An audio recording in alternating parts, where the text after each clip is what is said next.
¿no? Pero bueno.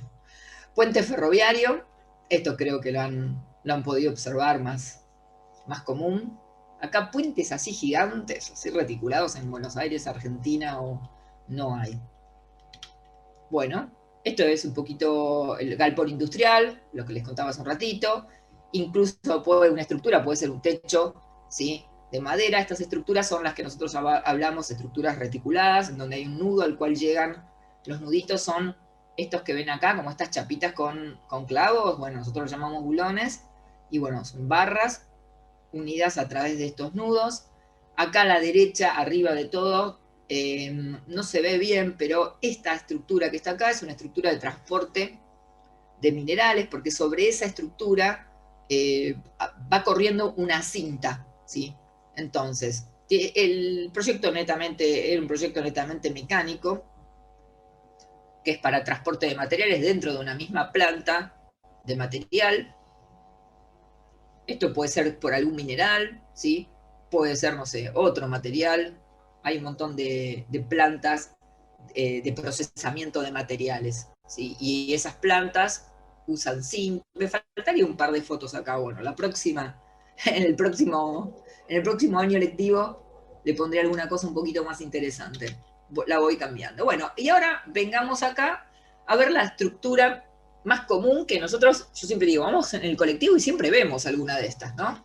Les decía que estas son las estructuras más comunes que nosotros vemos cuando vamos caminando por la calle. Es decir, ¿quién no vio una estructura de hormigón que están construyendo, etcétera? No sé, en una época, no sé, en Puerto Madero, yo iba por Paseo Colón y había una gigante, me acuerdo, en una esquina. Pero bueno, en definitiva, son las que conocemos o tenemos como más presentes. Y al costadito, ¿sí? Les incluí algo que hacemos los ingenieros civiles cuando modelamos las estructuras. Antiguamente la hacíamos todo a mano, ¿sí? Y a mano, imagínense que ese enjambre de vigas y columnas, esta que está acá al lado de esta no es la misma, es otra que copié y pegué. Antes no se podía hacer. Imagínense que calcular todo esto en 3D sería como una locura mental, nadie lo iba a poder lograr. Bueno, las estructuras se iban cortando de a planos, ¿sí? Y según los planos que se cortaban, por ejemplo, a ver si tengo acá el lapicito. Pasa que acá hay un lapicito. Voy a ir con el láser. A ver, yo voy a ir marcando, por ejemplo, ¿ven? Voy marcando toda esta columna, esta viga, y vengo a marcar este plano que está acá. Y este plano que tiene una columna acá, otra columna acá, y todas estas vigas que son las vigas horizontales. Bueno, se sacaba ese plano, ¿sí? Se trasladaban las fuerzas que eran las acciones que venían de las otras barritas sobre esa estructura y se calculaba a mano plano por plano. Bueno, ahora ya ese trabajo tan complejo no se hace más. En algunos casos sencillos sí, pero bueno, en una cosa tan compleja no, y se modela dentro de un programa de cálculo. Bueno, este que estoy presentando es el modelo, ¿sí? Estructural de una estructura de hormigón en un programa conocido, ¿no? Que usamos los civiles. Bien. Bueno, acá lo que vengo a presentar es que, bueno, dentro de la realidad que nosotros tenemos, porque tenemos una estructura real, para poder calcularla o poder desarrollarla, vamos a tener que modelarla. Obviamente, todo lo que hacemos, esto es física, ¿sí? Esto que vamos a tratar hoy es física, no tiene más que eso, ¿sí? Es parte de la física nuestra materia, más allá de sus particularidades, pero como sabían en física, ¿sí? Ustedes no podían modelar un fenómeno, ¿sí? Físico. Tendrían que basarse en algunas hipótesis y en algunas simplificaciones. Bueno, acá nosotros también nos basamos en hipótesis, que también la vamos durante el curso, y en simplificaciones. Bien, en el puente, ¿sí? Si quisiéramos hacer el modelo matemático, simplificamos un poco las cosas a través de hipótesis y modelos matemáticos. También vamos a hacer eso acá. Acá vemos una grúa de un puerto, y les voy a mostrar el modelaje de la grúa del puerto. También se modela en un programa de cálculo. Este no sé qué es porque lo saqué de otro lado. Yo no usé nunca este programa. Me hace acordar a uno que se llama Tecnometal, pero no, puede ser, está en inglés, así que debe ser que es un programa que desconozco. Pero Es más de uno de los programas que se utilizan. Y ese es el modelaje teórico, digamos, de la realidad. Bien, acá lo ven un poquito del otro lado. Esto mismo lo hacemos, ¿eh? Se hace todo el tiempo. Bueno, acá vemos que también estas acciones sobre las estructuras, ¿sí?, hacen que nuestras estructuras, ¿sí?, fallen o se derrumben. Yo tenía un ingeniero que había sido, vive todavía, y fue uno de mis primeros jefes en la Universidad de Buenos Aires, un ingeniero de bastante renombre que decía que siempre tenía la misma frase, ¿no? Decía, bueno, ¿ustedes se piensan que lo riesgoso es viajar en avión? No, hay más muertos por que se cae una estructura, ¿sí?, que por caerse los aviones. Y la realidad es que las estructuras fallan, ¿sí? A veces son fallas de cálculo humano o constructivas, pueden ser las dos cosas, ¿sí? Y eso, bueno, hay que tener mucho cuidado. Bien, bueno, esto es una copia de algún reglamento de viento, ¿sí?, que nos muestra cómo tenemos en consideración el viento, el flujo de aire, ¿sí?, parte de la estructura en algunos lados, y también dependiendo de la forma va a tener parte presión, succión. Por ejemplo, en la figura B tenemos presión en las caras, obviamente. La primer cara en donde choca el viento le dicen cara a barlovento, y la otra, que está del otro lado, atrás, ¿sí?, que sería para nosotros la que dice succión, se llama cara a sotavento. Bueno, la sotavento tiene succión, la barlovento presión, y el techo acá tiene succión. Bueno, acá con la otra forma que tenemos, ¿sí?, se da que toda la pared y el primer lado del techo de dos aguas tiene presión y todo el resto tiene succión. Bueno, esto ustedes no lo van a usar. Nosotros, los civiles, tenemos que agarrar reglamentos, calcular el viento, en las estructuras, ¿sí? Es bastante fastidioso, pero hay que hacerlo. En Buenos Aires se calcula mucho. No hay tanta influencia del viento cuando nosotros estamos en la ciudad, porque claro, tenemos un edificio pegado al otro, pegado al otro, pegado al otro, pero cuando más nos alejamos y estamos a campo abierto, el viento puede hacer sus desastres.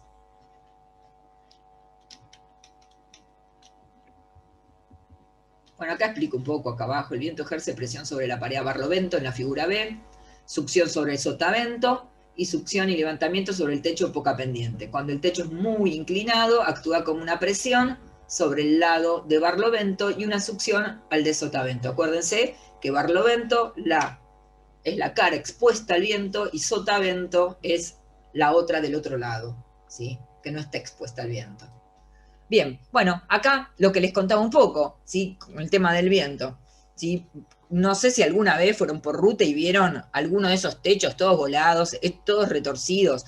Bueno, por acá ven los desastres que puede hacer la acción del viento. A veces no se puede tener en cuenta esto, chicos, porque existe, en un reglamento de viento, existe, digamos, como un estudio del viento de una recurrencia de acá a 50 años. Y si aparece un viento que en esos 50 años, por ejemplo, nunca se dio, entonces aparece algo particular.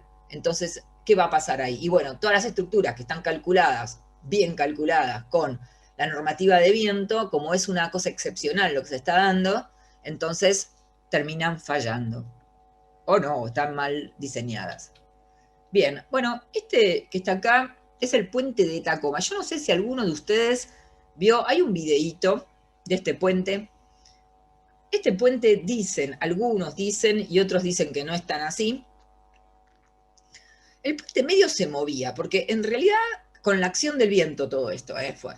El puente siempre como que medio se movía. Medio se movía, se movía, se movía. Y entonces, claro, la gente estaba como medio atenta a esto. Y en algún momento, según dicen, ¿sí?, la frecuencia propia del puente, es decir, la masa tiene una frecuencia propia, terminó coincidiendo con la frecuencia propia del viento. Y entonces este puente terminó ondeándose hasta que se rompió. En realidad no había nadie en el puente porque estaban esperando que pasara algo y estaban hasta incluso filmando, por eso está filmado. Bueno, vamos a ver un poco el mapita de sismo, ¿sí?, que es otra de las acciones que también tenemos que tener en cuenta estas estructuras. Y este es el mapa sísmico argentino. Como les decía, nosotros acá en Buenos Aires, ¿ven lo blanco? Todo lo blanco dice riesgo cero o zona cero, muy reducido el riesgo, ¿sí?, que tenemos de que exista sismo, porque acá no existe. Si por ahí alguno dice, sí, se escuchó el sismo, se notó un poco acá en Buenos Aires, pero bueno, nada, acá no hay sismo.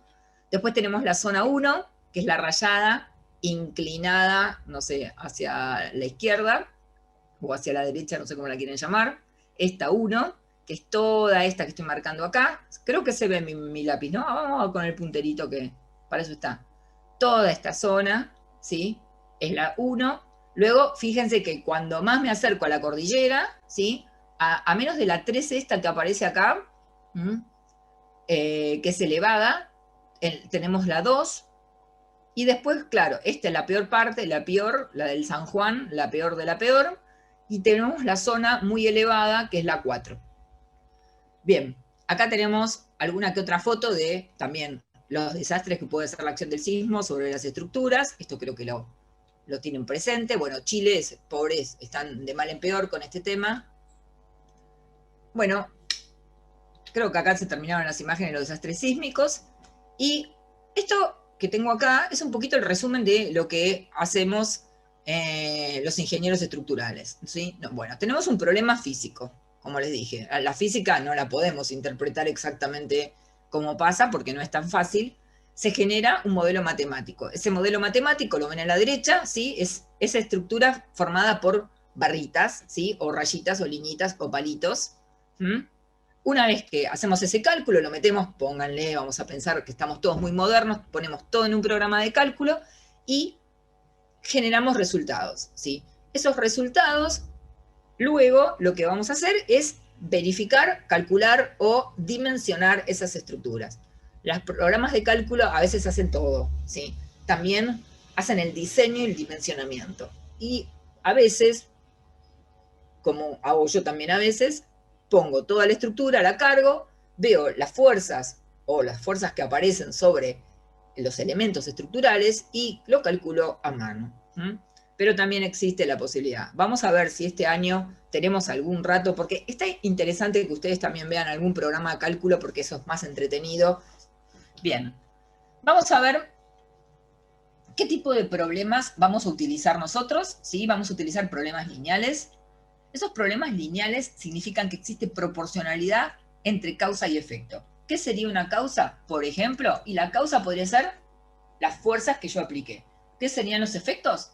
Las deformaciones, ¿sí?, que voy a tener en la estructura. Bien, esa proporcionalidad entre causa y efecto no se da siempre. Se va a dar siempre y cuando tengamos en cuenta estas hipótesis que voy a enunciar a continuación. Pequeños desplazamientos, pequeñas deformaciones, ¿sí? Vamos a trabajar con todas estas hipótesis, material lineal, ¿sí?, equilibrio en la posición sin deformar. Y existen los problemas no lineales, de los cuales nosotros no nos vamos a poner a estudiar absolutamente nada, en donde no hay proporcionalidad constante entre causa y efecto, y ahí sí existen grandes desplazamientos, grandes deformaciones, material no lineal, ¿sí? Puede ser un material plástico, bueno, viscoplasticidad, ustedes nunca ni lo creo, ¿verdad? CRIP. El CRIP es lo que lo que nosotros contamos como fluencia, ¿sí? Sin aumento de carga, el material fluye, ¿sí?, y se sigue deformando. Fractura, que se rompe, tampoco vamos a llegar a eso. Y equilibrio en la posición deformada. Ahí ven un material lineal, ¿sí?, en donde existe proporcionalidad. Lo que ven en ordenadas, ¿sí?, es P. P es una carga, P delta. P es la carga, delta son los desplazamientos. Entonces, carga, desplazamiento, sí, yo la voy a graficar, podría hacerlo a través de un ensayo de carga, la grafico y me da esa recta. Luego vamos a contar que esta tiene que ver con una ley bastante usual que usamos nosotros mucho, se llama la ley de Hooke, ¿sí? Proporcionalidad entre carga y desplazamiento. Y elástico, no, esto es elástico no lineal. Que sea elástico quiere decir que cuando yo cargo, a ver, miren el de la línea, yo cargo, me paré en un lugar y ahora descargo. Si descargo, vuelve por la misma línea, ¿sí?, la descarga, cuando hago un ensayo de carga.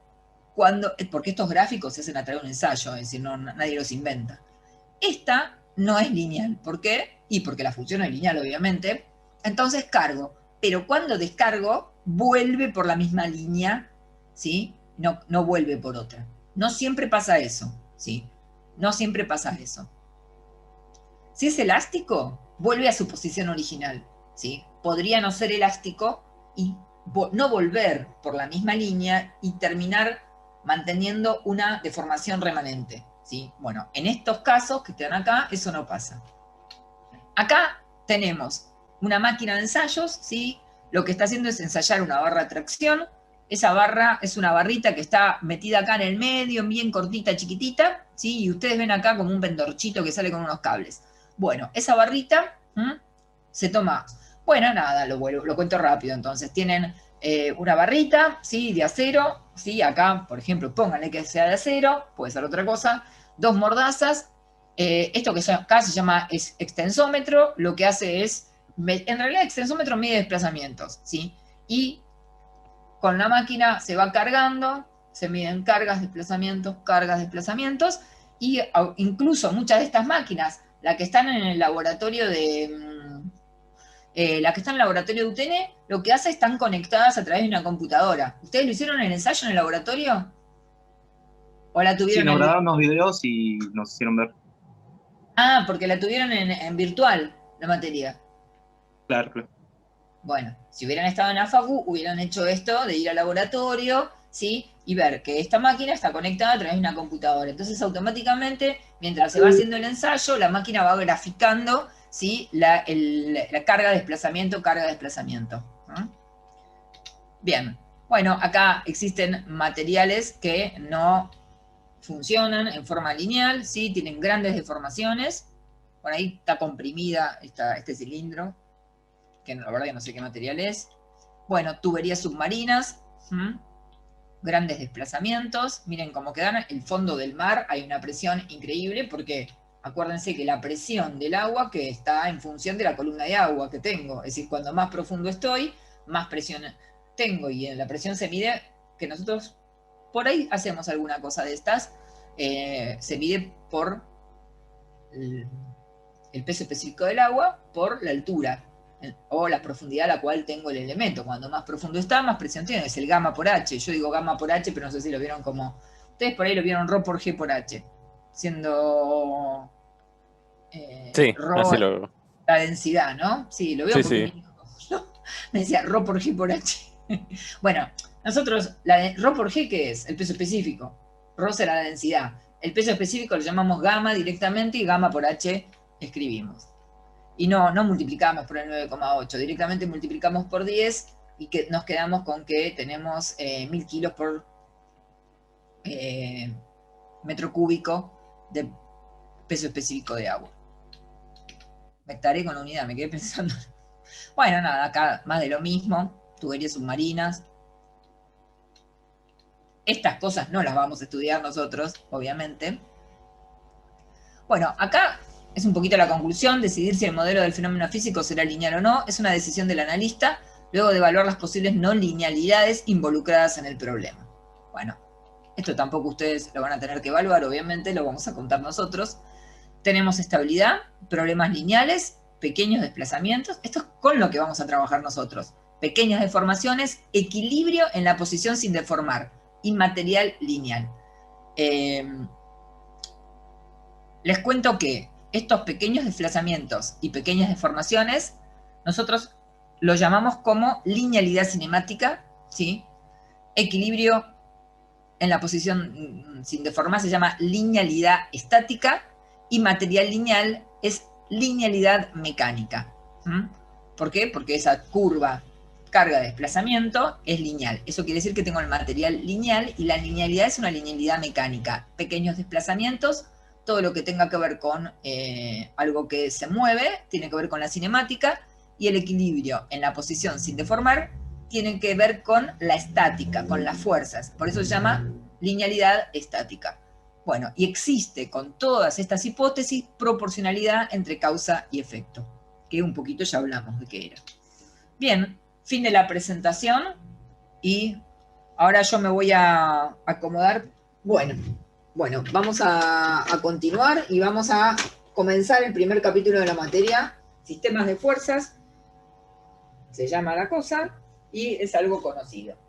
Bien, vamos a contar un poco qué es lo que vamos a estudiar, ¿sí?, en esta materia, ¿sí?, con respecto a la física que vamos a desarrollar en esta materia.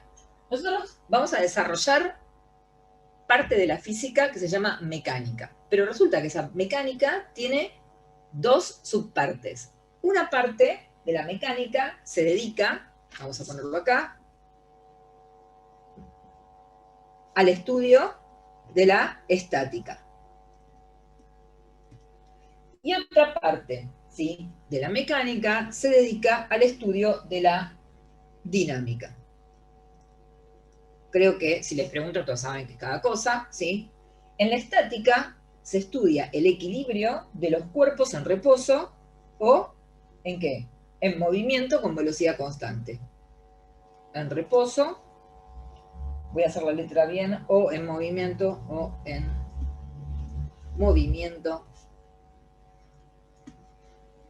con velocidad constante. ¿Y la dinámica qué estudia? ¿Le vieron en física?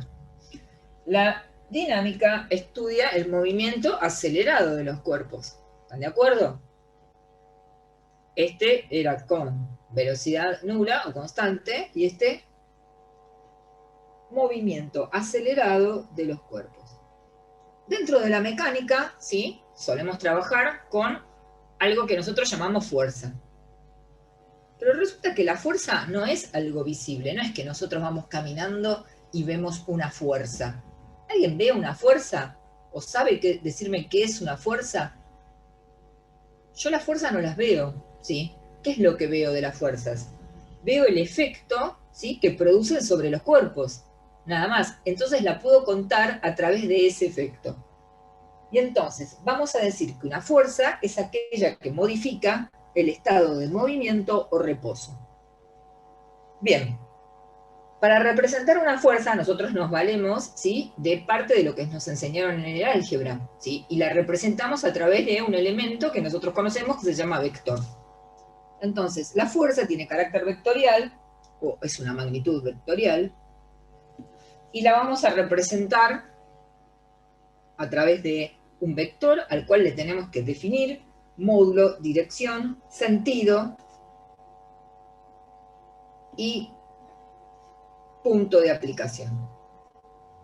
Estas fuerzas, ¿sí?, se pueden representar a través de vectores y estas pueden ser, en realidad vamos a trabajar con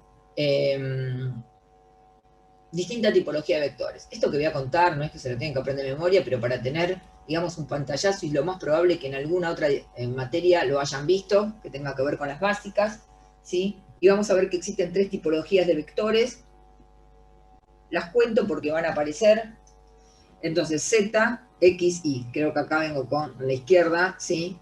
De X a Y, vamos con Z. A ver, ya que estamos, ¿sí? Esta es una terna izquierda. Tal vez vale la pena que se los cuente porque ustedes vienen trabajando con terna derecha en las matemáticas, ¿no? Y entonces, la tipología, la ternita que la verdad que podríamos seguir con derecha, pero bueno. Vamos a seguir la ley, ¿cómo se llama? La línea que siguen todos los cursos de estática y resistencia. Tradicionalmente, ¿sí?, en todas las materias de estabilidad, esto estoy hablando del año del arquero, se usó la terna izquierda. Todo estaba en terna izquierda. Yo estudié en terna izquierda. Todos estudiamos en terna izquierda. Lo que pasa es que la Argentina siempre miró a Europa, ¿sí? Y creo que los alemanes, los rusos también usan terna izquierda. Los libros rusos de estabilidad usan esta terna izquierda.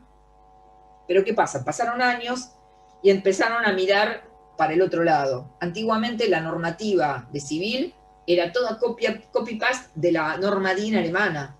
Ahora la normativa argentina civil, que después vamos a ver que hay un reglamento que se llama CIRSOC, bueno, que de dónde salió el mapita ese de sismo, toda la normativa está copiada, porque acá no inventan nada, copian y pegan de otro país, está copiada la normativa estadounidense. ¿sí? Es decir, yo cuando empecé a calcular estructuras, calculaba con la norma alemana. Ahora, ¿sí? Calculo con la norma americana. Chile también calcula con la norma americana. Bueno, Chile siempre miro para arriba. No es que está bien o mal mirar ni para arriba ni para abajo, ¿no? Pero no me acuerdo Brasil, porque Brasil estuve, pero creo que también está más alineada con la americana. Entonces, claro, al mirar para el otro lado, o para arriba, en vez de para Europa, empezaron a cambiar las cosas. En general, la mayoría de los programas de cálculo viene con la terna derecha. A nadie se le ocurre usar la terna izquierda, pero bueno, como del otro lado del del océano usaban una cosa y parece que de este otra, bueno, ahora en la Argentina se está, digamos, dando la terna derecha. Pero bueno, vamos a seguir con... De todas formas, yo creo que esto no los tiene que afligir ni se tienen que poner mal, porque es una terna de referencia. Si yo tengo esta terna, ¿sí? Para convertirla en derecha, ¿sí? Lo único que voy a tener que hacer es invertir este eje, ponerlo acá y este eje acá, o este eje acá y este eje acá. Bueno, cambiar uno. Les cuento que los giros positivos, ¿sí? Siempre son iguales en las dos ternas. Es decir, cuando vaya de X a Y, de X a Y, de Y a Z y de Z a X... Uy, se me colgó la computadora. Bueno, lo que les contaba, que no se aflijan si es izquierda o derecha, porque la realidad es que de X a Y, de Y a Z y de Z a Y es la secuencia positiva, ¿sí? Para tanto la izquierda como para la derecha. Pero bueno, en definitiva, si es izquierda, cuando yo defino dos ejes, otra vez se me... Ah, no, ahí va despacio. Si es izquierda, cuando defino dos ejes, el tercero, ¿sí? Está, digamos, dirigido con el giro de mi mano izquierda. Entonces, ¿yo qué voy a hacer acá? ¿Sí? De X a Y, miren, a ver, voy con la mano de X a Y, miren mi mano, a ver si se ve ahí. Y se ve. ¿Se ve? Sí. Voy de X a Y y el dedo va para arriba. Quiere decir que el Z tiene que ir para arriba, pero con mano izquierda. ¿Sí? Si fuera con mano derecha, haría de X a Y y el Z tendría que ir para abajo. Entonces, eso es lo que gobierna. Defino dos, un X, un Y, ¿sí? Y luego el tercero lo defino con la mano izquierda. En la derecha lo defino con la mano derecha. Bueno, ya que conté lo de la terna, vamos a ver los tipos de vectores. Existen vectores libres. Una pregunta.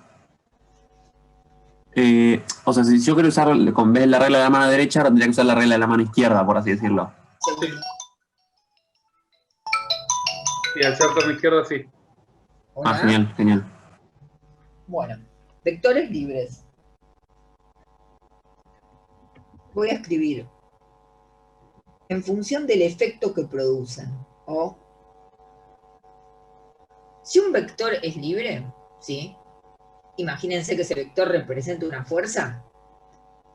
Yo lo voy a poder trasladar paralelo a su recta de acción. Recta de acción es esto, ¿sí? No es que le puedo cambiar el sentido ni nada. Lo traslado. Este que es A, lo llevo acá paralelo a su recta de acción. Paralelo a su recta de acción. Y el efecto, ¿sí?, que produce siempre es el mismo.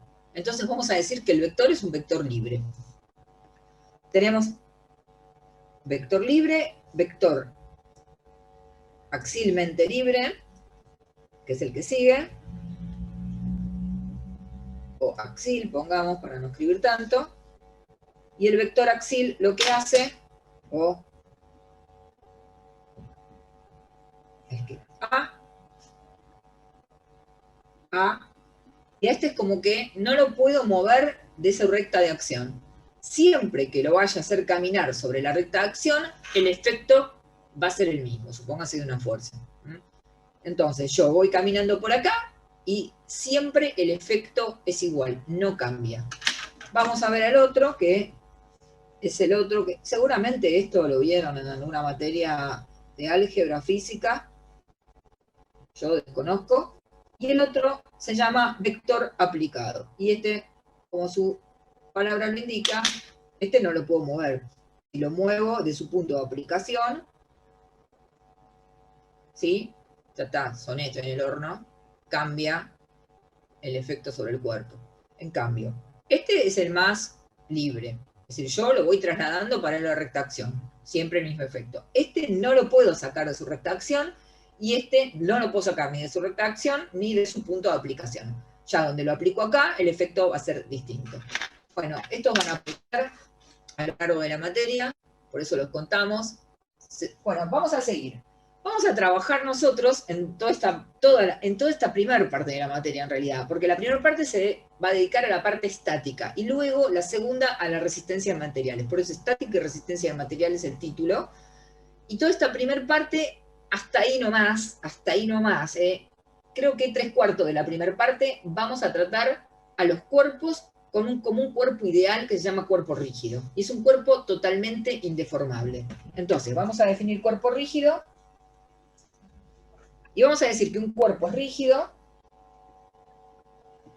cuando la distancia entre dos de sus puntos permanece constante.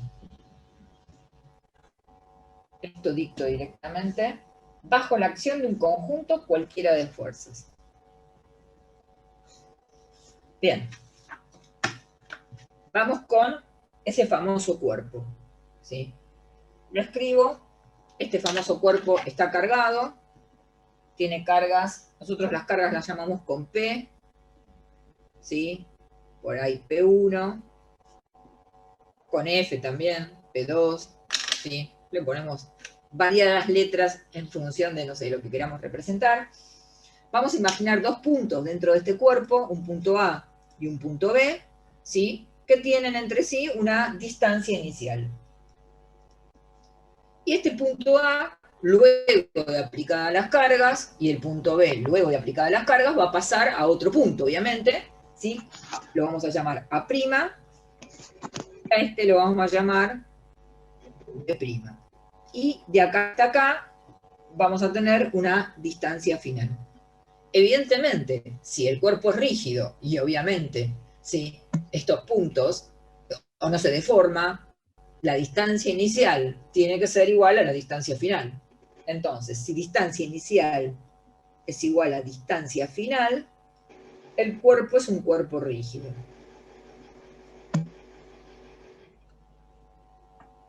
Y si no, obviamente, si distancia inicial mayor o menor que distancia final, el cuerpo es un cuerpo deformable. Bueno, vamos a contar ahora una serie de principios que son los que un poquito nos van a ser como guiadores o troncales de lo que nosotros vamos a ir desarrollando a lo largo del curso, ¿sí? Son lo que nosotros llamamos principios de la estática. A ver, voy a volver a leer. El efecto de dos fuerzas que actúan sobre un mismo cuerpo rígido y cuyas rectas de acción se cortan en un punto es el mismo que tiene una única fuerza que pasa por ese punto y cuya dirección, intensidad y sentido están dados ¿por qué? A ver. Vamos a poner por... Sería la diagonal del, ahí vamos. del ahí rectángulo vamos. Que forman, del paralelogramo. Rectángulo no, porque no hay ángulo recto. Bueno, ahora completo la... porque si no nos aburrimos. Esto tiene medio de definiciones, este tema, y me demora eso, más que... Bueno, de vuelta escribí la terna derecha, vamos con la terna izquierda. Estamos en 3D, siempre estamos en 3D. No importa, el paralelogramo este puede estar en un plano cualquiera, siempre que tengan dos fuerzas, a menos que sean alabeadas, ¿no? Lo van a poder hacer.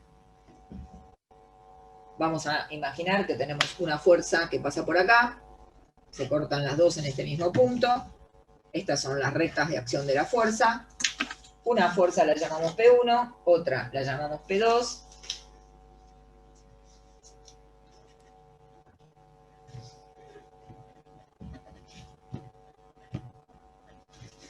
a esta la vamos a hacer un poquito más grande para cambiar, la llamamos P2, y nosotros queremos saber, lo que ustedes dicen, la fuerza resultante.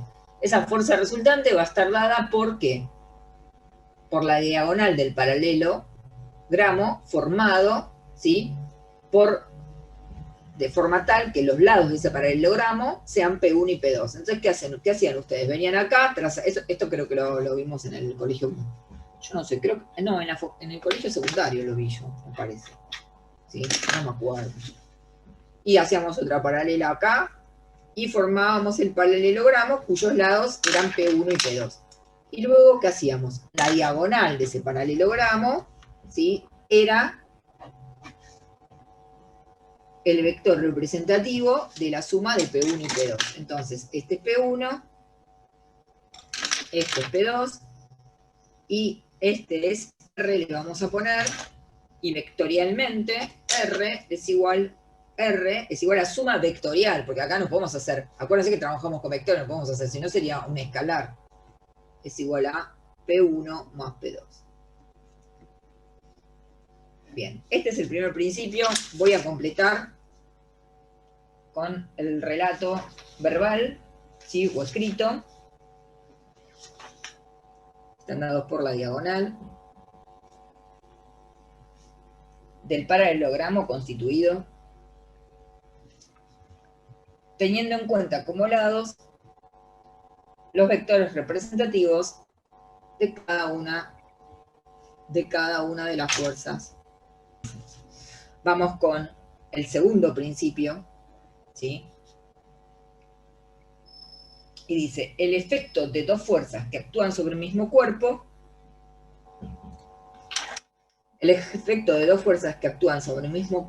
rígido y tienen la misma intensidad, misma recta de acción. Entonces, misma intensidad, dos fuerzas, misma intensidad, recta de acción, acuérdense, por si no saben bien, es esta la recta de acción de una fuerza. Es la recta que define la dirección de la fuerza. Misma recta de acción y sentidos contrarios es nulo. Y esto lo llamamos sistema nulo. Vamos con la representación, que no es más ni menos que un cuerpo, ¿sí?, la recta de acción de una fuerza, y dos fuerzas iguales y contrarias, sobre, obviamente, la misma recta de acción. No pueden estar paralelas entre sí. Entonces, acá vamos a tener un punto, cualquiera A, ¿sí?, al cual están aplicadas. Esto es P1 y esto es P2. Esto es lo que nosotros llamamos sistema nulo. Acá lo pongo derecha. Ven que cuando muevo se enturbia todo porque está muy mal la conexión. Bueno, tenemos P1, P2. Este es un sistema nulo. Tercer principio. Me dice el tercer principio.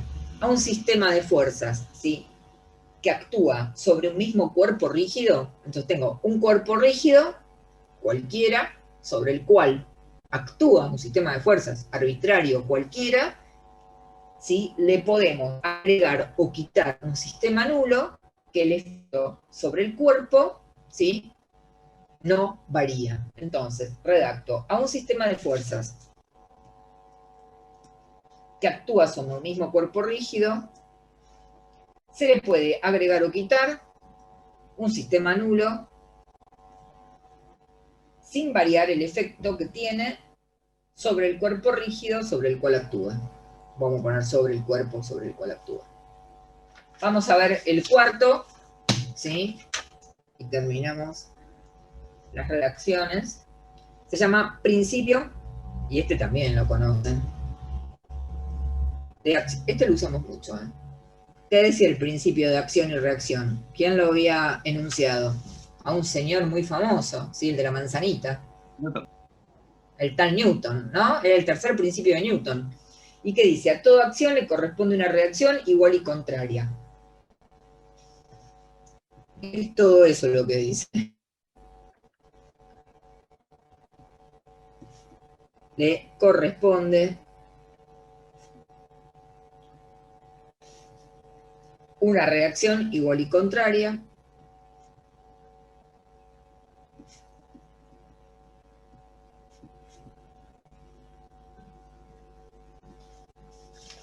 A ver, ejemplos de esta acción y reacción. Alguno que tenga alguno. Acción y reacción. Empujo la pared y la pared me tira para atrás.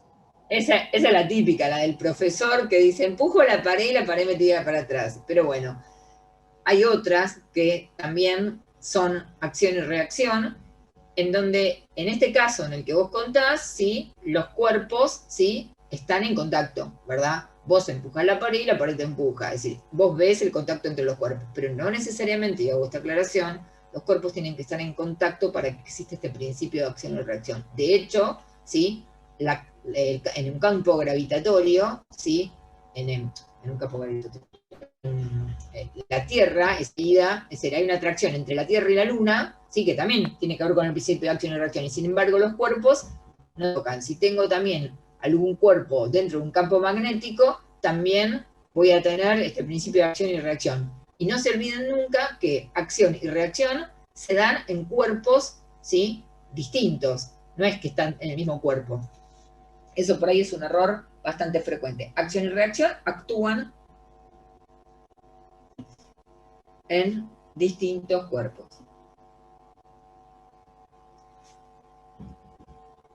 Bueno, se entiende, ¿no? Que no necesariamente los cuerpos tienen que estar en contacto para que se cumpla este principio. Pero estos son los principios de la estática. Hay otro principio que yo estoy en desacuerdo con muchos de los profesores que lo ponen como un principio, pero lo vamos a anunciar, y es el de transmisibilidad de las fuerzas. Muchos lo ponen como principio de la estática. A mí no me gusta como principio, pero bueno, es una opinión mía. Cuando nosotros tenemos un cuerpo rígido,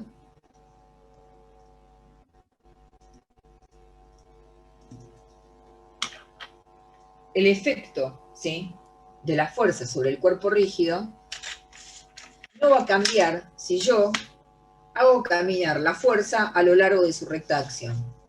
Entonces, yo puedo aplicar sobre este cuerpo rígido una fuerza P por acá, o la puedo cambiar, o la puedo aplicar por acá, o la puedo aplicar por acá, ¿sí? Siempre que yo la haga caminar sobre su recta acción, y en definitiva termine siendo un vector como axilmente libre, esto es axilmente libre, el efecto sobre el cuerpo no va a cambiar. Este es el principio de transmisibilidad de las fuerzas.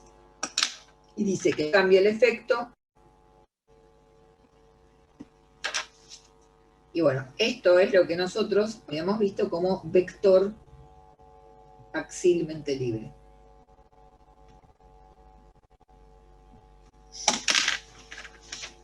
Bien, vamos a seguir, tratar de ir un poco más rápido. Vamos a ver el concepto de momento respecto de un punto. Momento. Bien, vamos a tomar una terna izquierda. Les cuento que todo lo que yo deduzca acá como terna izquierda, si usan terna derecha, es la misma formulita. No cambia. La terna acá no cambia la fórmula. Así que si en algún libro o algo ven con terna derecha, es exactamente igual. Bueno, vamos a suponer una fuerza. Tenía la luz puesta para cualquier lado. Y decía, no veo nada. Una fuerza cuya recta de acción es esta, ¿sí? Vamos a poner la fuerza por acá. Vamos a llamar esta fuerza PI. I es I, un genérico. Puede ser P1, P2, P3. N igual a I es igual a 1 hasta N. Estoy hablando, lo ponemos así, es simbólico, no va a afectar a la deducción. Vamos a tomar un punto cualquiera del espacio. Estoy en el espacio, por eso pongo la terna espacial. Todo lo que voy a dar ahora es todo genérico y espacial. Ese punto lo voy a llamar punto C. Vamos a definir C, centro de momentos.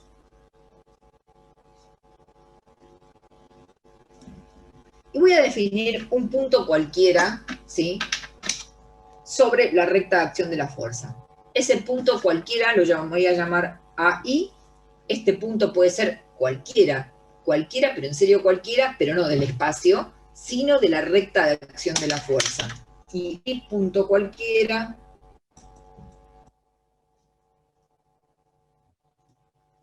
de la recta de acción de la fuerza. Bien, entonces definimos como momento de la fuerza respecto del punto C, y es un vector ese momento de C de PI, igual a vector, siempre pongo la flecha arriba de la cabeza de la letra, igual a PI vectorial C menos A sub I. Bueno, en definitiva lo que escribí ahí es fuerza por distancia, no más que eso. Vamos a ver el módulo de este vector. ¿A qué va a ser igual? Si este es un producto vectorial, acuérdense que vamos a poner módulo. Uy, se me trabó la computadora. Ahí está. Como esto mismo, pero sin la flecha, lo voy a poner arriba. Este va a ser A, este vector por este otro vector, ¿sí? Por el seno del ángulo comprendido. Y ahora vamos a escribirlo y vamos a representarlo, no solamente no escribirlo. Entonces, es el módulo de PI por el módulo de C menos AI, que lo vamos a, ahora lo voy a dibujar para que sepan cuál es C menos AI. PI por C AI, ¿sí? Segmento vamos a poner ahí, porque es una longitud, por el seno, vamos a poner de beta. Vamos a ver, ubicar gráficamente todo esto. PI lo tenemos ubicado. Si queremos el vector C menos AI, es el vector que va de A hasta C. Entonces, el vector que va de A hasta C, me perdí la regla, es este que está acá. Acuérdense que nosotros, si tenemos dos puntos, podemos definir un vector matemáticamente. Si voy de A a C, este vector es el final menos el inicial. Entonces, esta es la representación de este vector que está acá. C menos AI vector. Bien, vamos a ver un poco que el ángulo, este es beta, y vamos a ver un poco qué es cada una de estas cosas. Ahora, vamos a proyectar, vamos a armar un triángulo rectángulo.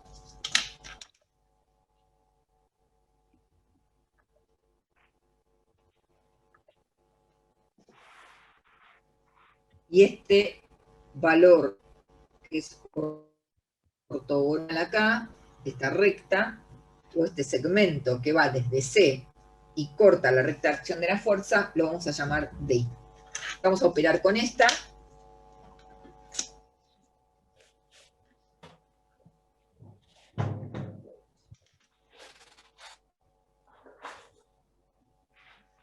PI lo vamos a dejar como está. CAI también. Y vamos a ver que seno de beta, ¿sí? ¿A qué corresponde? Al opuesto, ¿sí? Sobre la hipotenusa de este triángulo. Entonces, esto es igual a I dividido CAI.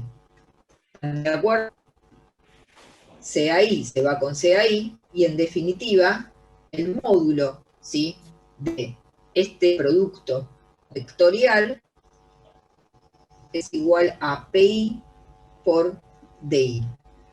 Que en realidad lo que estoy haciendo es la fuerza por la distancia al punto en donde estoy tratando de encontrar el momento de la fuerza, o al centro de momentos. Entonces, en definitiva hago fuerza por distancia. La distancia siempre que va a ser la distancia más corta, porque, miren, de C a la recta de acción de la fuerza tengo esta distancia, esta distancia, esta distancia, esta distancia, esta distancia, es decir, tengo infinitas distancias. Si sigo extendiendo esto, podría poner esta distancia, pero la distancia más corta es la distancia así tal como la definieron, no sé, a mí me la definieron así en álgebra, tal vez en alguna otra materia ustedes también, como yo no estoy en la facu, hace como rato, haciendo las básicas, no sé qué cuentan en básicas. Entonces, ¿se entendió esto? Bien. Si se entendió esto, vamos a ver un poco, ¿no? Y vamos a retranscribir acá que el módulo de PI es igual el módulo del momento, ¿sí? De la fuerza respecto del centro C es igual a PI por DI. Vamos a ver qué pasa con las unidades, que no es muy difícil, porque tengo unidades de fuerza por unidades de distancia. Unidades de fuerza por unidad de distancia. Unidades de distancia son longitudes. Vamos a poner L como longitud. Bueno, podríamos tener kilonewton por metro, newton por metro, kilogramo fuerza por metro. Bueno, todas las que tengan ganas de armar. A ver que acá se ve, hay un extremo de hoja que no se ve. Ahí va, creo que ahí va. Bien, vamos a ver, dirección. Dirección de este vector. No sale más que del producto vectorial. ¿Sí? Si yo tengo el producto vectorial entre dos vectores, la resultante de ese producto vectorial, ¿qué dirección va a tener? Si hacen un producto vectorial entre dos vectores, es decir, la resultante de ese producto vectorial perpendicular a ambos, en realidad es perpendicular al plano formado por ambos vectores. Entonces, dirección normal al plano definido por las rectas de acción, normal al plano definido por las rectas de acción y el centro de momento. Entonces, en realidad, este vector y este vector, dos rectas me definen un plano. También me definen un plano, ¿sí? Porque bueno, acá lo redacté medio mal. Normal al plano definido por la recta de acción de la fuerza, en realidad es, y el punto o centro de momentos. Acuérdense que si yo tengo una recta y un punto, también forman un plano. Entonces, va a ser normal al plano de la fuerza por el centro de momentos, normal al plano de la fuerza y a la recta de acción de la fuerza, perdón, y la recta de acción de este vector, que es un vector distancia. El sentido, ese es más complicado, está dado por la regla de la mano izquierda para nosotros. ¿Por qué? Porque estamos en terna izquierda. Dado por... La fórmula no cambia si es terna derecha o izquierda. Es exactamente igual. Pero si es terna izquierda, el sentido va a cambiar con respecto a si uso terna derecha. Cuidado con eso porque los problemas incluso dan distinto. Sentido dado por la regla de la mano, eso, mano izquierda. Bien, entonces, ¿cuál es el sentido de la mano izquierda? Vamos a ver. Tengo esta fuerza P y miro este punto. Y trato de ver, ¿sí? Yo le voy a tratar, a pesar de que esté en el espacio, imagínense, en el espacio todo contenido en un plano. Entonces, como está todo contenido en un plano, es fácil de entenderlo. Veo como P gira alrededor de C. Bueno, esperen que se me enturbió y todo lo que marqué con el dedo no se vio. Bueno, el tema es así. Vamos con PI y tratamos de hacer girar PI alrededor de C. Pero lo hacemos con mano izquierda. Entonces, esta es mi mano izquierda, ¿sí? A ver si lo podemos ver, ¿sí? Cuando más muevo, peor, pero bueno. Si este es PI, trato de hacer esto. Miren, ¿y hacia dónde va mi dedo? Hacia arriba. Quiere decir que del plano que yo tengo acá, el sentido es el que me da mi mano izquierda, ¿sí? Traten de hacerlo ustedes en casa, igual lo vamos a hacer 100 millones de veces y lo van a aprender de todas formas. Entonces, trato de abrazar PI con C con mi mano izquierda y veo hacia dónde apunta mi dedo gordo. Así es el sentido que nos da la mano izquierda. Es tratar de abrazar la fuerza y hacerla girar por C. Y ver el dedo gordo para dónde va. Ahí tenemos el sentido. No es más que eso. También estaba la regla del observador, pero bueno, para mí este de la mano izquierda es la más fácil. De todas formas, después vamos a tener una terna, va a estar todo más definido. Esto es conceptual, no es que no es válido, ¿sí? Va a seguir siendo así. Bueno, en principio ya vimos lo que es el momento de una fuerza respecto de un punto. Si nosotros tuviéramos un sistema de fuerzas, Lo único que estoy poniendo es para un sistema de fuerzas ahora. Si quieren, copien. La grabación no va a ser muy feliz, ¿sí? Yo voy a tratar de subir esto, aunque está un poco desprolijo con letras para hacerlo rápido, pero para un sistema de fuerzas, ¿qué deberíamos de hacer? Tomar todas las fuerzas que tenemos y sacar los momentos de todas esas fuercitas respecto del punto que definimos como centro de momentos. Entonces, tenemos que el momento, ¿sí? Respecto de todas mis PI, va a ser igual a ¿qué? A la sumatoria de I igual a 1 hasta N, ¿sí? Ahora tenemos esa I que son la P1, P2, P3, P4, hasta donde queramos, de PI vectorial C menos A sub I. Y este también es un vector. Entonces, esto es para un sistema de fuerzas. Así que si tenemos una o más fuerzas, vamos a demostrar un par de cosillas, ¿sí? Que son interesantes, y voy a tratar de hacerlo despacio esto, mejor, porque así no vamos a terminar hoy la teoría, ¿eh? No Ya lo pasa estoy nada. viendo. Entre los problemas de conexión y etcétera. Vamos a ver, son 2 minutos, y dice, el momento no varía si el centro de momento se desplaza paralelamente a la recta de acción de la fuerza. Entonces ponen, el momento de una fuerza no varía, el centro de momentos se desplaza paralelamente a la recta de acción de la fuerza. Vamos a hacer una figura de análisis y la tengo con derivado para acá. Vamos a poner la recta de acción de la fuerza. Es la misma figura que estaba haciendo antes. Vamos a tomar la fuerza PI por acá.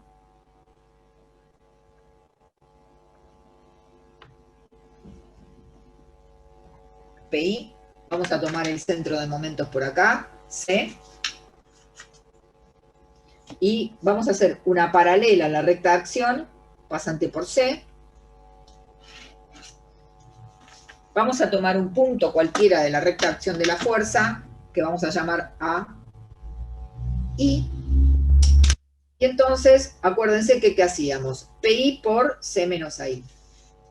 Este vector es C menos AI vector. Y entonces, al final de cuentas, el módulo del momento terminaba siendo que D I. A ver si paro la hoja porque no estoy mirando la pantalla y creo que quedó todo retrasado mal.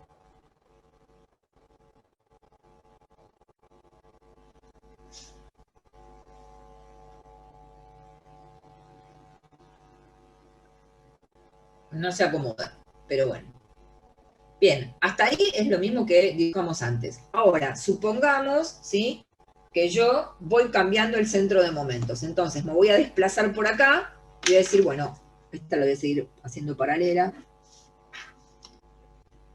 Bueno, es medio una tortura.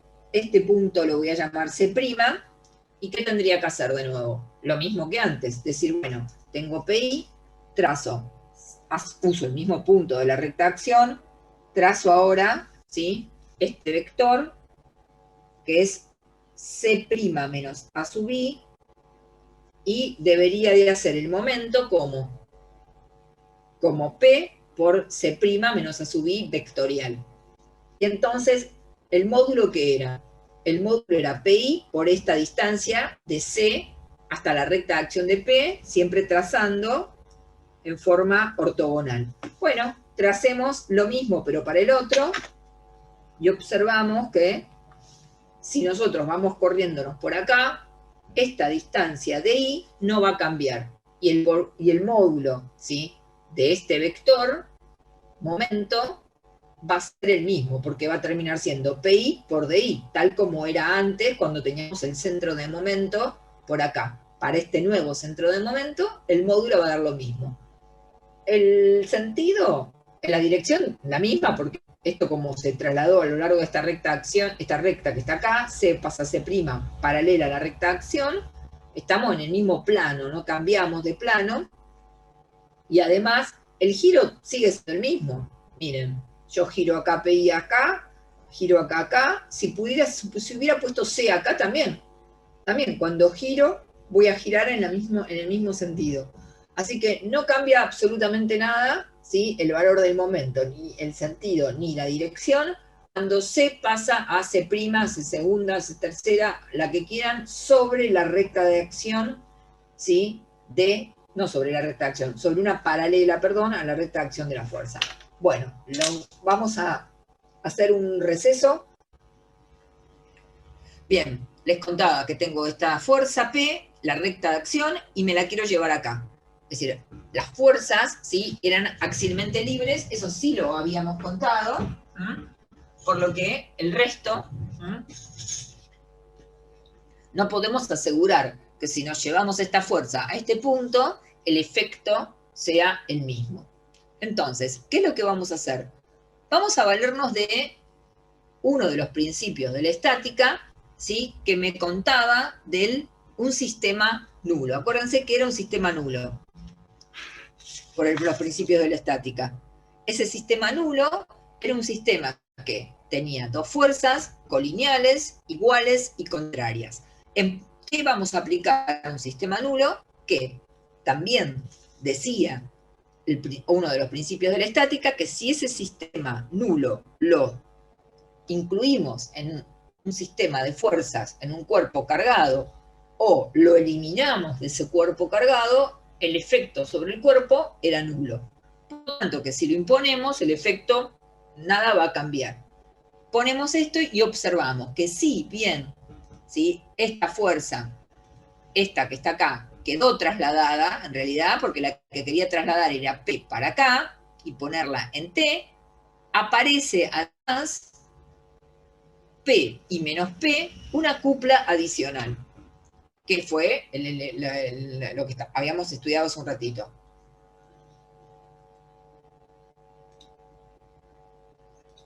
Acá tenemos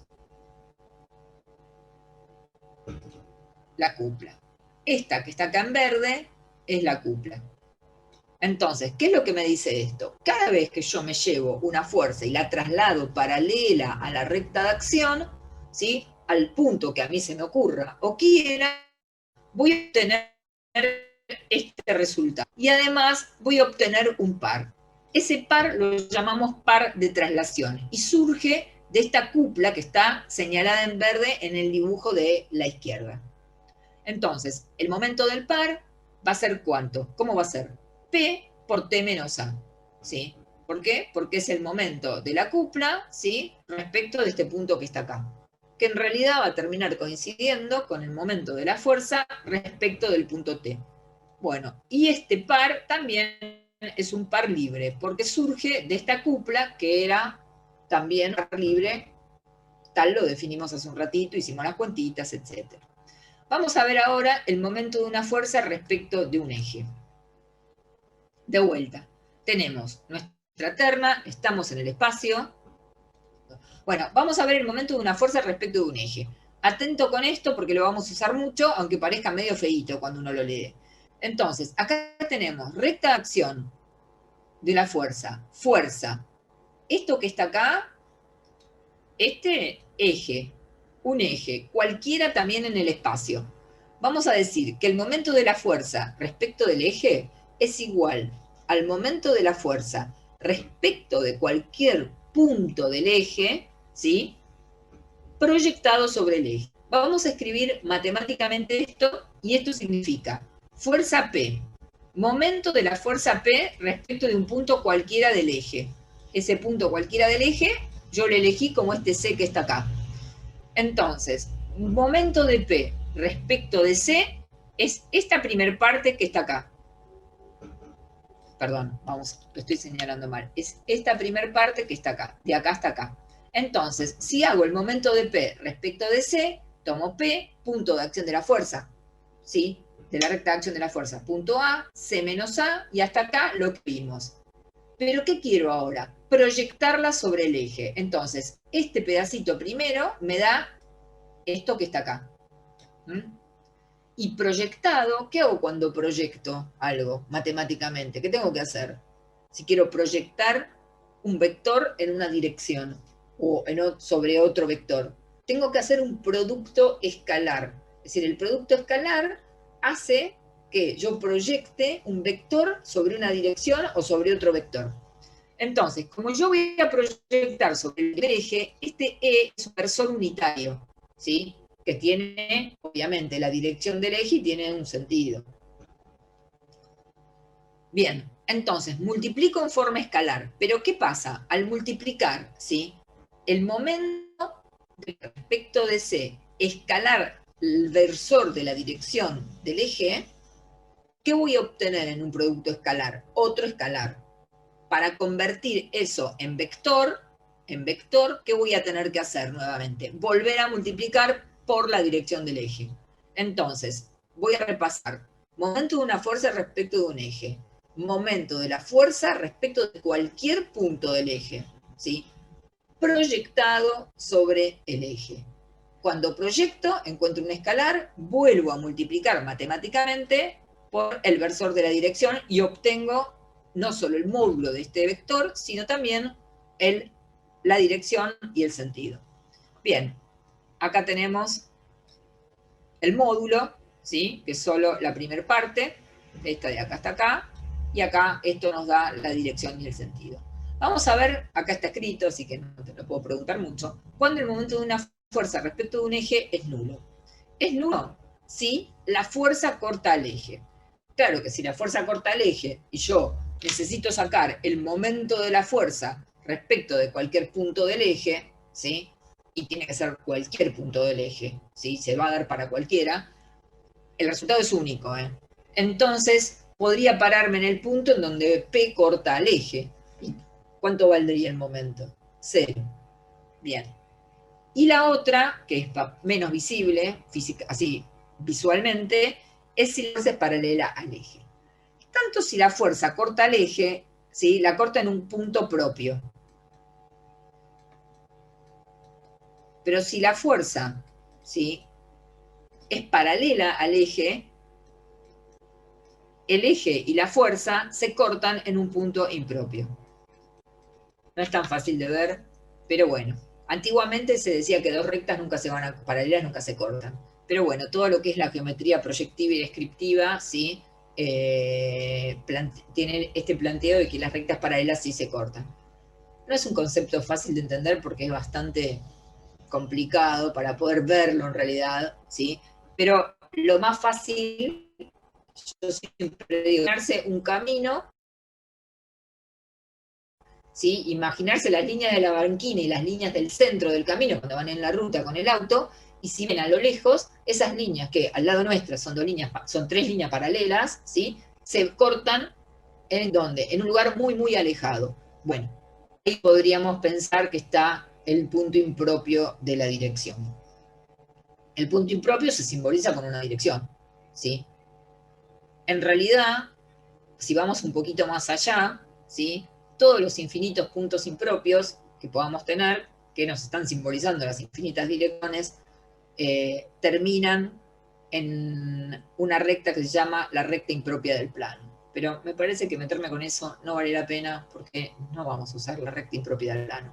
Pero bueno, lo único que me interesa que sepan acá es que las rectas paralelas se cortan y se cortan en un punto llamado punto impropio, y ese punto se simboliza con la dirección de las dos rectas paralelas. Y se pone, no sé, A impropio, B impropio. No más que eso. Pero bueno, en definitiva, tenemos estas dos situaciones. Se corta algo en un punto propio y en un punto impropio. Este concepto que estoy hablando ahora lo vamos a usar, ¿sí? Lo vamos a seguir usando. Así que por ahí es como que necesito que lo sepan, no que sea en un nivel muy alto, pero que puedan entenderlo, nada más. Sé que algunos docentes por ahí se deliran un poco más con esto del impropio. Esperen que se me escapó el mouse. Bien. Voy a contar esto porque también es importante que, a ver si achico un poco. Esto me interesa que lo sepan porque lo vamos a usar en los ejercicios, ¿sí? Todavía no van a entender cómo, pero lo vamos a usar. Bueno, supongamos que tenemos un conjunto de fuerzas, P1, P2, ¿sí? Y P3. Ese conjunto de fuerzas P1, P2 y P3, ¿sí? Les vamos a determinar el momento de la fuerza respecto de ese punto C que yo tomé el origen. El origen. Por algo lo tomé. El origen de estas coordenadas que yo en realidad fui y las puse sobre el punto C. En principio podríamos pensar que no están. Decimos P1, P2, P3, el punto C, sacamos momentos respecto de ese punto C y obtenemos este vector MC de PI. Después vamos e imponemos una terna coordenada y la hacemos pasar por ese punto. Bien. Y luego, ¿sí? Leemos las coordenadas del momento MC de PI en ese sistema de coordenadas impuesto. Entonces, ese momento, ¿qué va a tener? Va a tener tres componentes. Va a tener MPI en la dirección X, MPI de C en la dirección Y, y también lo va a tener en la dirección Z. ¿De acuerdo? Es no sé, básico. Si yo tengo un vector, ¿sí? No sé, pasa por el punto C, le pongo una terna coordenada, lo proyecto y esas son las componentes. En realidad, estas componentes, y ahora vamos a pensar por qué, se coinciden con los momentos, ¿sí? De ese conjunto de fuerzas respecto de esos tres ejes. A ver, pensemos en la definición de momento de fuerza respecto de un eje. Si yo quiero sacar el momento de la fuerza respecto del eje X, o de ese conjunto de fuerzas, ¿qué debería de hacer primero? Sacar el momento de ese conjunto de fuerzas respecto de cualquier punto del eje, voy a elegir el punto C, y luego hacer ¿qué? Proyectarlo sobre el eje. En definitiva, es lo mismo que decir, estas son las componentes, ¿sí? De este vector que tengo acá, que es el momento de la fuerza respecto de ese punto. ¿Lo ven? Entonces, empecemos de nuevo. Tengo el conjunto de fuerzas. Determino el momento, ¿sí? Respecto del punto C. Encuentro un vector. Hago pasar por ese punto C una terna coordenada. Las proyecciones de ese vector sobre esa terna me dan las componentes del vector. Bien. Ahora lo voy a pensar como momento de una fuerza respecto de un eje. Tomo el eje X, saco momento de toda la fuerza respecto de un punto cualquiera del eje, lo proyecto sobre el eje X. Tomo el eje Y también hago lo mismo, saco momentos respecto de un punto cualquiera del eje, que también es el punto C, lo proyecto sobre el eje. Y tomo también el momento respecto de un eje Z, tomo el punto C y lo proyecto sobre el eje Z. Entonces, ¿qué coinciden? Coinciden los momentos de todas esas fuerzas respecto de esos tres ejes con las proyecciones del momento respecto de un punto, ¿sí? C, por el cual hago pasar esos tres ejes. El relato está acá, dice las proyecciones del momento de las fuerzas respecto de un punto C, por el cual pasan los ejes coordenados, coinciden con los momentos de las fuerzas respecto a estos tres ejes pasantes por el centro de momentos. Este concepto lo vamos a usar para hacer los ejercicios. Vamos a notar lo que es la equivalencia y el equilibrio, ¿sí? Porque en realidad todos nuestros problemas, ¿sí? Acá hasta el fin de este capítulo, van a tener, digamos, como eje estos dos conceptos, equivalencia y equilibrio. Es la equivalencia entre dos sistemas de fuerza. Dice, dos sistemas de fuerza, ya que está escrito lo leo y no hago fuerza para andar explicando cosas raras, dos sistemas de fuerza son equivalentes cuando, actuando independientemente sobre el mismo cuerpo, ¿qué quiere decir esto? Vengo con un sistema de fuerzas, lo aplico en un cuerpo, ¿sí? Lo saco, vuelvo con otro sistema de fuerzas, segundo, 2, lo aplico en el mismo cuerpo y lo saco y voy a observar que tanto el sistema de fuerzas 1 como el sistema de fuerzas 2 me produce el mismo efecto sobre el cuerpo. Eso quiere decir que esos dos sistemas son equivalentes. Bueno, acá está un poquito más formal. Dice, sobre el mismo cuerpo, tienen sobre él el mismo efecto sobre el cambio de estado de movimiento del mismo. Bien, concepto de equilibrio de un sistema de fuerzas. Un sistema de fuerzas está en equilibrio cuando no tiene ningún efecto sobre el cambio de movimiento del cuerpo sobre el cual actúa. Hay un sistema de fuerzas que ya estudiamos, ¿sí? Y que no tiene ningún efecto, ¿sí?, sobre el cuerpo cuando lo aplicamos. ¿Y cuál es ese? Uno ya conocido, que lo aplicamos hace un ratito. El nulo. El sistema nulo, ¿sí? Bueno, ese sistema nulo es como un sistema muy particular. Nosotros podríamos tener un conjunto de fuerzas que también esté en equilibrio, eso ya lo habrán visto en física también, y entonces si lo aplicas, nulo, es un sistema de fuerzas arbitrario, que también su efecto va a ser nulo, pero no es el sistema nulo. El sistema nulo se compone de esas dos fuercitas. Bien, entonces, esos dos conceptos van a ser como los ejes directores de todos los ejercicios que usemos. Y luego también lo vamos a aplicar prácticamente a lo largo de toda la materia. Un sistema equivalente y un sistema en equilibrio es algo que es moneda corriente. Por eso es importante que entiendan la diferencia. Bien. Que tenemos hasta aquí. Y vamos a ver qué es la reducción de un sistema de fuerzas.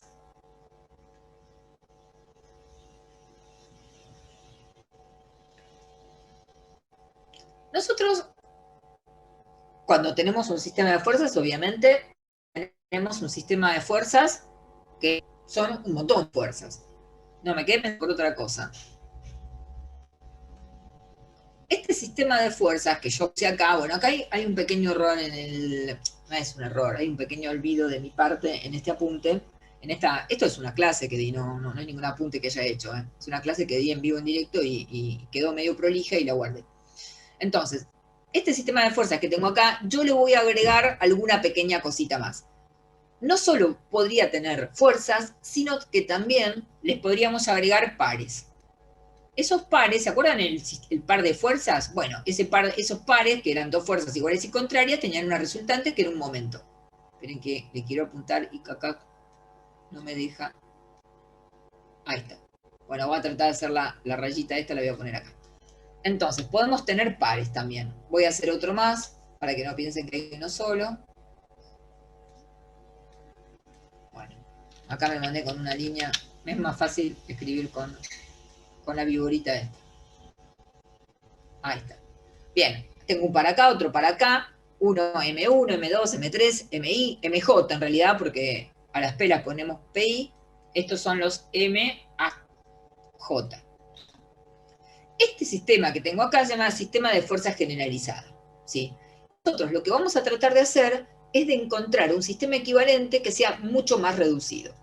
Y lo que vamos a tratar de hacer con esto es encontrar una resultante, ¿sí?, que está compuesta por la suma de todas las fuerzas o todos los vectores fuerza, única y único par de fuerzas, ¿sí? Este sistema o este binomio único e irreductible va a ser este nuevo sistema equivalente más pequeñito. Bueno, esto acá lo voy a dejar un segundo y me voy a venir acá.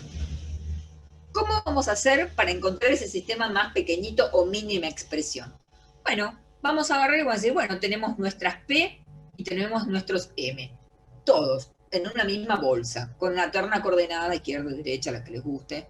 ¿Sí? Yo doy acá a la izquierda porque ya saben que en tecnológica les gusta la izquierda. Voy a tomar un centro de reducción, C sub R. ¿Sí? Por el momento no miren esto que prima, Z prima. ¿Sí? Miren este centro de reducción C sub R que marco acá.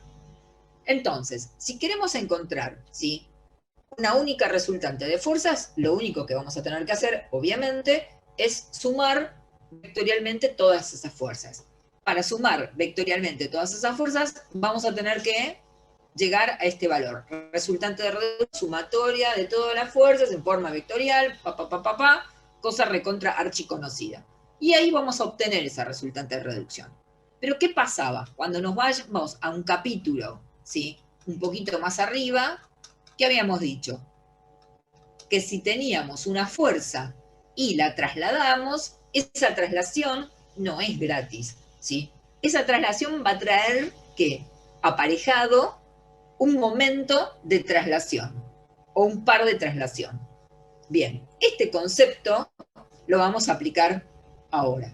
¿Por qué? Porque ¿qué hicimos nosotros en realidad? Dijimos, bueno, vamos a tomar todo este enjambre de fuerzas y pares y vamos a tratar de reducirlo lo mejor que podamos o lo más chiquitito que podamos.